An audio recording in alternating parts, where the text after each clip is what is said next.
Si j'ai persisté dans cette attitude, c'est parce que je crois à mon bon droit. Devant la persécution qui m'est faite, je n'ai jamais pu, à vrai dire, me défendre. Il n'y a jamais eu un procès en bonne forme. C'est vrai, c'est toujours pénible d'être en difficulté avec les autorités et je n'ai qu'un souhait, c'est de rentrer en bonne relation avec elles. Mais je me sens appuyé, je dirais, par 2000 ans de chrétienté, 2000 ans de l'Église et par conséquent, j'ai même l'impression que ma position est plus confortable que la leur. Eux se basent sur une Église qui a débuté depuis le Concile Vatican II. Moi, j'ai 2000 ans d'Église derrière moi. Em meados de 1976, a visita à França de Dom Lefebvre ganha de repente um aspecto midiático. Em 29 de agosto, ele celebra a missa em Lille diante de 10.000 fiéis. Em Lille, tinham previsto uma sala para 500 pessoas, mas ao final foi preciso alugar o Palácio das Exposições para reunir as 10.000 pessoas. E isso tudo foi feito em um mês. Toda hora telefonavam a Dom Lefebvre. Monsenhor, devemos mudar de sala. A de 500 pessoas não tem lugar suficiente. Vamos pegar a de 2.000. Não é suficiente. Mudamos para uma de 5.000. Ainda é muito pequeno. Vamos alugar o Palácio das Exposições. S'opposer aux autorités les plus grandes dans l'Église. Être suspens à divinis pour un évêque, c'est une chose grave, une chose très pénible. Comment peut-on supporter une chose comme celle-là, sinon pour des raisons excessivement graves? Et oui, les raisons de notre attitude et de votre attitude sont des raisons graves. C'est la défense de notre foi. Je faisais une œuvre tout à fait semblable à celle que j'ai accomplie pendant 30 années, et voici que tout à coup, je suis suspens à divinis, peut-être bientôt excommunié, séparé de l'Église, renégat, que sais-je? Est-ce possible? Est-ce donc que ce que j'ai fait pendant 30 ans était susceptible aussi d'une suspense à divinis? Je pense au contraire que si à ce moment-là, j'avais formé mes séminaristes comme on les forme maintenant dans les nouveaux séminaires, j'aurais été excommunié. Si j'avais à ce moment-là enseigné le catéchisme qu'on enseigne dans les écoles à ce moment-là, on m'aurait dit hérétique. Et si j'avais dit la Sainte Messe, comme on l'a dit maintenant, on m'aurait dit suspect d'hérésie. On m'aurait dit aussi hors de l'Église. Alors je ne comprends plus. Quelque chose, précisément, a changé dans l'Église. Quando eu estava na Califórnia, ele me visitou 3 vezes e em Michigan, Houston, Phoenix, foi sempre a mesma coisa. Não estou fazendo nada além de transmitir o que recebi como seminarista, como sacerdote e como bispo. É o simples tradidi quod et accepi. Transmiti o que recebi.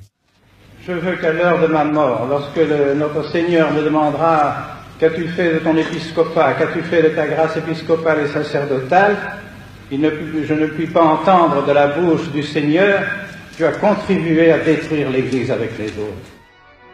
No mês de setembro, conseguindo enfim uma audiência com Paulo VI, Dom Lefebvre pede ao Papa que o deixe fazer a experiência da tradição. Muitos intelectuais se mobilizam em sua defesa. Dom Lefebvre é um homem que admiro. Fez muito bem à sua volta. Ele fez o seguinte. Primeiro, lembrou a muitos franceses que eles tinham uma religião. Ele os forçou a se questionarem sobre essa religião, sobre a fé deles. No que é que eu creio? Sou realmente católico romano ou o quê? Será que... aonde estamos indo? Paulo VI disse, vou ver, vou refletir, vou rezar, vou consultar. Mas posteriormente parece que ele mudou de ideia e declarou a Jean Guiton, várias semanas depois, em hipótese alguma podemos conceder a liberdade do missal tradicional. Seria desvalorizar toda a obra do concílio. Entre os conselheiros de Paulo VI estava o cardeal francês Gabriel Garron, que fez parte da comissão que recebeu Dom Lefebvre e que provocou sua condenação. Quer saber de uma coisa? Quando Dom Lefebvre tomou sua decisão, eu fiquei evidentemente transtornado. Olhando agora para trás, eu digo, se tivesse que recomeçar em consciência, não faria algo diferente do que fiz. Quando ouvi dizerem que eu era um dos que faziam pressão ao Papa sobre esse assunto, fiquei simplesmente estupefato. Recebi uma missão, cumpri meu dever, remeti meu trabalho, como dizia Morriat. Feito isso, não me sinto nem um pouco ligado à sequência das coisas. Nós, seminaristas, só queríamos uma coisa: continuar. Um ou outro professor, a gente sabia, era preciso primeiro obedecer e depois conversar, e em seguida talvez fosse possível continuar mais tarde. Dom Lefebvre conhecia o tipo de gente com quem já tinha falado, com quem já tinha tido contatos em Roma. Ele conhecia esses romanos, ele conhecia a Roma modernista, mas ele preferia a Roma eterna e já tinha escolhido a Roma eterna, de modo que, para ele, a decisão era continuar. Ele viajou várias vezes para a África, para os Estados Unidos, para a América do Sul, para diferentes países da Europa.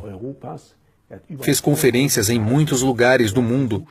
Tentou fazer contato com os grupos que combatiam pela mesma causa, pela fé, pelo antigo catecismo, pela Santa Missa, e que também pediam padres. Ele atraía especialmente muitas vocações que eram formadas por ele em seus seminários e às quais em seguida ele conferia a ordenação. E assim, pouco a pouco, nos países para os quais voltavam esses novos padres, ele ia tentando implantar priorados, seminários, centros de retiro e também escolas. Isso tudo significa, no final das contas, restaurar, de certa maneira, uma pequena cristandade.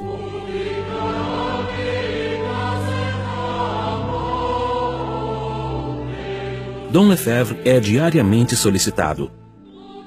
Desde 1971, ele é contactado por moças que querem consagrar-se a Deus. Ele cria então as Irmãs da Fraternidade São Pio X para facilitar o trabalho dos padres. É sua própria irmã, Madre Marie Gabrielle, que aceita encarregar-se desta fundação. Ao mesmo tempo, sua outra irmã, Christiane, carmelita, funda novos conventos de espírito tradicional na Bélgica. Ele não tinha um plano pré-estabelecido. Foi à medida das circunstâncias que ele fez o necessário para que a fé fosse mantida e para que ele pudesse transmitir o que tinha recebido. Ele era profundamente prático, tendo sido missionário. Os senhores sabem, ele se adapta ao terreno em função das circunstâncias e das necessidades. As ordens religiosas masculinas também se desenvolvem. Em Mérigny, o padre Le Carreau recebe o apoio de Dom Lefebvre para evangelizar novamente o centro da França. Em Vaucluse, o bispo ordena padres no mosteiro do Barroux. Em Beaujolais, ele apoia o padre Eugène, que mantém a ordem de São Francisco. Em Avrillé, em Anjou, o prelado confere as ordens a jovens dominicanos. Na África, ele tinha percebido que a vida religiosa estava frequentemente à origem da conversão dos pagãos. A maneira de viver das religiosas e dos sacerdotes era muitas vezes um grande fator para a eclosão das conversões. Essas numerosas comunidades tiveram suas próprias fundações pelo mundo inteiro, dos Estados Unidos até a Nova Zelândia. Bem, ele visitou-me em San José, na Califórnia, 3 vezes. A última foi em 1984. Era bem recebido. É claro que quando os padres ou bispos locais descobriam que ele estava vindo, logo punham avisos dizendo que não o fôssemos ver. Mas ele era bem recebido em todos os lugares em que o vi, com centenas ou mesmo 1.000 a 2.000 pessoas. E hoje haveria muito mais, pois temos muito mais fiéis. Com o tempo, Dom Lefebvre será também solicitado para criar escolas de rapazes.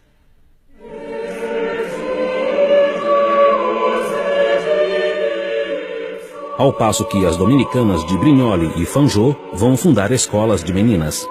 A progressão da obra de Dom Lefebvre continua. Quando faleceu, a fraternidade estava estabelecida em 22 países, contando com 239 padres e 5 seminários. Conto uma anedota. Uma vez, no carro, eu lhe disse: "Mas, monsenhor, há uma coisa que não entendo.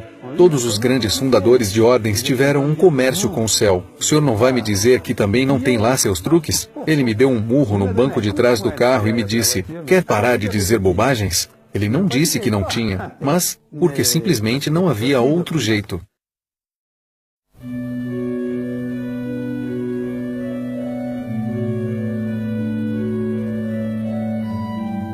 Nos anos 80, as relações com as autoridades pioram. De seu lado, Roma pensa em ver a Fraternidade São Pio X desaparecer junto com seu fundador, cuja idade avançada e a saúde precária deixam entrever um falecimento próximo.